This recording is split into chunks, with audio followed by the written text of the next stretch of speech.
Aston വില്ലയുടെ വിജയക്കുതിപ്പിന് തടയിട്ട് ആർസണൽ. ഇംഗ്ലീഷ് പ്രീമിയർ ലീഗിൽ ആർസണലിനു ജയം. ആസ്റ്റൺ വില്ലയെ 1-4 ഗോളുകൾക്ക് തകർത്താണ് ആർസണൽ വിജയിച്ചു കയറിയത്. ബ്രസീലിയൻ താരം ഗബ്രിയേലാണ് ഗോളടിക്ക് തുടക്കമിട്ടത്.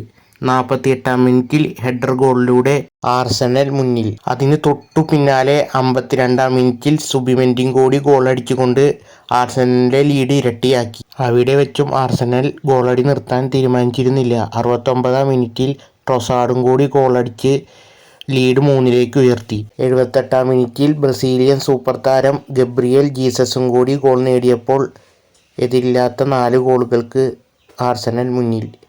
എന്നാൽ കളിയുടെ അവസാന നിമിഷത്തിൽ ഒരു ഗോൾ മടക്കിയടിച്ച് ആസ്റ്റൺ വില്ലയ്ക്കായി ആശ്വാസ ഗോൾ നേടിയത് വാക്കിങ്സ് ആയിരുന്നു. ഇഞ്ചുറി ടൈമിന്റെ 94-ാം മിനിറ്റിലായിരുന്നു വാക്കിങ്സിന്റെ ഗോൾ. 19 കളികളിൽ നിന്ന് 45 പോയിന്റുമായി ഇംഗ്ലീഷ് പ്രീമിയർ ലീഗിൽ തേരോട്ടം തുടരുകയാണ് ആർസണൽ.